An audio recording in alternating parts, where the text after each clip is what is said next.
ሰላም ለእናንተ የሆነ የተወደዳችሁና የተከበራችሁ ውድ የጌታ ቤተሰቦች የእግዚአብሔርን ቃል ከአንድ ስፍራ አነባለሁ። ዮሐንስ ወንጌል ምዕራፍ 14 ከቁጥር 18 ላይ የእግዚአብሔር ቃል እንዲህ ይላል፣ ወላጆች እንደሌላቸው ልጆች አልተዋችሁም፣ ወደ እናንተ እመጣለሁ። ገና ጥቂት ዘመን አለ፣ ከዚህ በኋላ ዓለም አያየኝም፣ እናንተ ግን ታዩኛላችሁ። እኔ ሕያው ነኝና እናንተ ደግሞ ሕያዋን ትሆናላችሁ።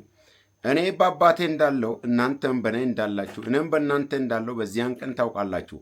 ትእዛዜ በእርሱ ዘንድ ያለችውን የሚጠብቃትም የሚወደኝ እርሱ ነው። የሚወደኝን አባቴም ይወደዋል፣ እኔም ይወደዋለሁ፣ ራሴን ይገልጥለታለሁ ይላል። ጌታ ይባረክ። እንግዲህ በዚህ ሐሳብ ላይ እግዚአብሔር አምላክ ዛሬ ለእኛ ለሕይወታችን የሚናገረው እውነት ምንድን ነው ታውቃላችሁ? አልተዋችሁም። እግዚአብሔር እንደ ማንንም ጥሎ የሚሄድ አምላክ አይደለም። የሚረሳ አምላክ አይደለም። የሚጥል አምላክ አይደለም። በጣም የሚገርመው ነገር ተስፋ በቆረጥን ጊዜ፣ ግራ በተጋባን ጊዜ፣ ሐሳባችን ዝብርቅርቅ ብሎ መንገዳችን ዝግ መስሎ በታየን ጊዜ እግዚአብሔር የሚናገረው ድምፅ አንድ ነው፣ አልተዋችሁም። በዚህ ስፍራ ላይ ወላጆች እንደሌላቸው ልጆች አልተዋችሁም። ወላጅ የሌለው ልጅ ምን ያህል ችግር እንደሚገጥመው፣ ምን ያህል ሐዘን እንደሚገጥመው፣ ምን ያህል ብቸኝነት እንደሚሰማው ቃሉ በግልጽ ያብራራል። በጣም የሚገርመው ነገር አልተዋችሁም ጌታ ስል ለደቀ መዛሙርቱ ግልጽ አድርጎ የሚናገረው ነገር አባቴ የሚወደኝን አባቴ ይወደዋል፣ እኔም ይወደዋለሁ። ለሚወደኝ ይላል ራስን ይገልጣለሁ። እስከዚህ ግን ጥቂት ዘመን አለ ይላል። ዘመኑ የፈጠነባችሁ፣ ዘመኑ የዘገየባችሁ መልእክት አለኝ ዛሬ። የሰራዊት ጌታ እግዚአብሔር አምላክ እንዲህ ብለህ ተናገር ብሎኛል። አልተዋችሁም። በምንም አይነት ሁኔታ ውስጥ ሁኑ። እግዚአብሔር የተናገረው ድምፅ የእውነተኛ ድምፅ ከሆነ ከዛ አዝቂት ትወጣላችሁ። ከዛ ከአስጨናቂ ሕይወት ትወጣላችሁ።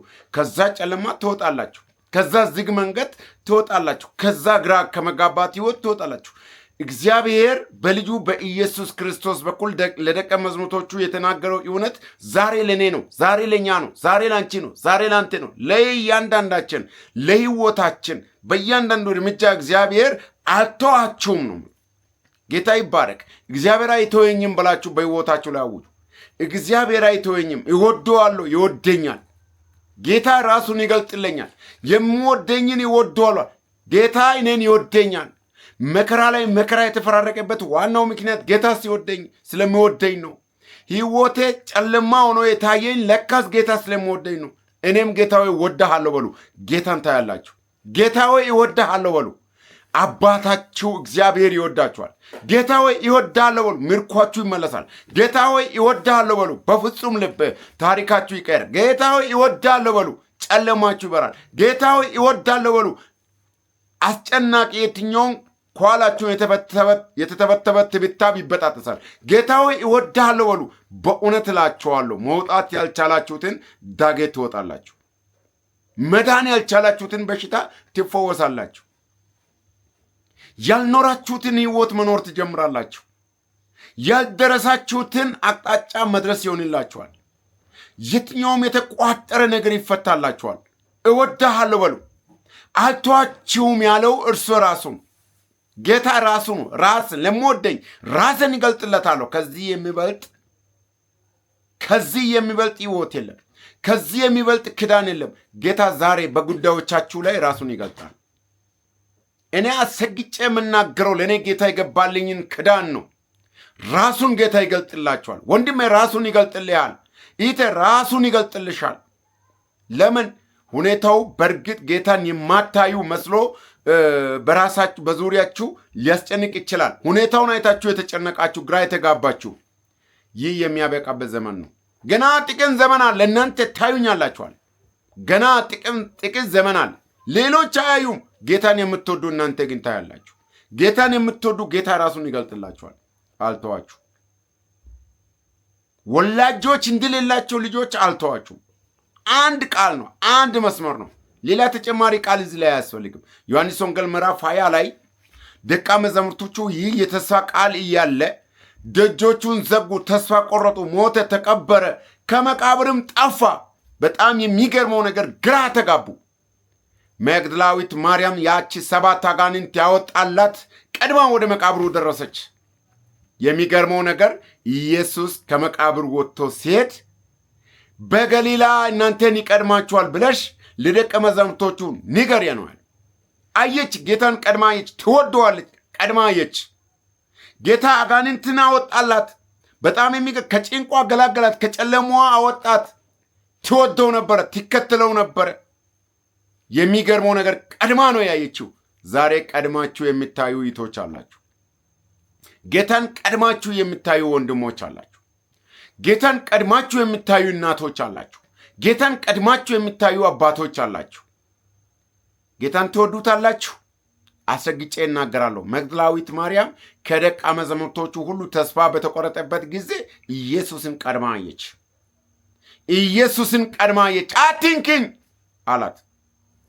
ሂጂ ንገሪያቸው አላት።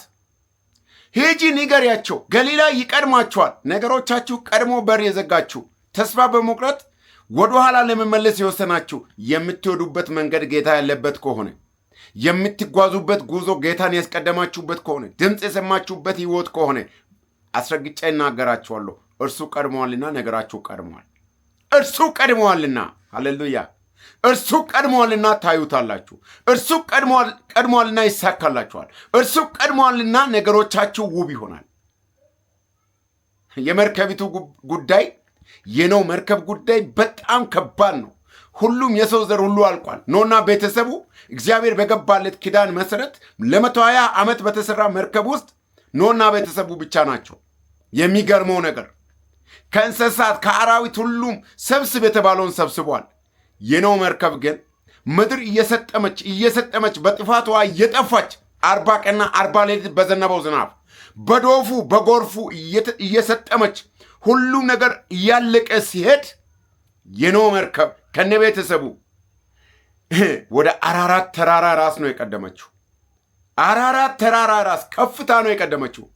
ተስፋ መቁረጥ፣ ግራ መጋባት ወደ ሌለበት ነው የቀደመችው። ወደ ከፍታ ነው የቀደመችው እላችኋለሁ። ነገሮቻችሁ ጌታን በጠበቃችሁበት አንግል ከጸናችሁ ወደ ከፍታ ይቀድማል። ገሊላ ቀደመ፣ እዚያው አገኛችኋል አለ። የሚገርም ነገር እዚያው ነው ማገኛችሁ አለ። ጭንቃችሁን መከራችሁን ትረሳላችሁ አለ። ተስፋችሁ ይታደሳል አለ። እናንተ የገባው ለአባቴ የገባላችሁ ክዳን በእናንተ የሚፈጸምበትን ጊዜ የሚታዩ ናችሁ አለ። አልተዋችሁም ያልኩት ቃል በእናንተ የሚፈጸምበት ጊዜ ነው አለ። ግርግር እየፈጠሩ ግራ ተጋብተው ማርያም እየነገረች ጴጥሮስ እየነገረ ነገር ግን ግርግር ሲፈጥሩ ወደ ተዘጋው ቤት መጣና ሰላም ለእናንተ ይሁን፣ ሰላም ለእናንተ ይሁን። ሰላም ይታወጅላችኋል። በተዘጋ ከዚህ በኋላ በተባለ ጉዳይ ላይ ሰላም ይታወጃል። ሰላማችሁን ትዘምራላችሁ። አስረግጬ ይናገራሉ። ሰላማችሁ ይዘመራል። የደስታ ዝማሬ ይዘመራል። ኢማሁስ መንገደኞች ሉቃስ ወንጌል ምዕራፍ 24 ላይ እየጠወለጉ ተስፋ ቆርጦ ጡሉ እያሉ ደቀ መዛሙርቶች ናቸው። ወደ ቀድሞ ቀያቸው እየተመለሱ ነው። ጌታ አብሯቸው ይሄን ነበረ። የሆኑ ነገር አታውቅም። ከትንሣኤ በኋላ የሆኑ ነገር አታውቅም። ስለምን ትጠውልጋላችሁ? እናንተ ስለምንድን ነው የምትጠውልጉት? ስለምንድን ነው ተስፋ የቆረጣችሁ? ስለምንድን ነው ያዘናችሁት? የሆነው ነገር አንተ አታውቅም። በገሊላ ለተከሰተው ነገር አዲስ ነው አሉ። እርሱ ግን አብሯቸው ጉዞ ቀጥለ። እየመሸ ነበረ፣ ወደ ቤታቸው ገባ። የሚገርመው ነገር ራሱን ገለጠ። ራት መቁረስ ሲጀምር ለእንግድነት በገባበት ማዕድ እሱ ሲቆርስ ራሱ እንደሆነ አወቁት። አይምሯቸውን ከፈተላቸው ይላል። ሃሌሉያ። ዛሬ አይምሯችሁ ተከፍቶ ጌታ አብሮነት ከእናንተ ጋር መሆኑን ታረጋግጣላችሁ። የምታረጋግጡበት ጊዜ ቢሆን አሁን ነው።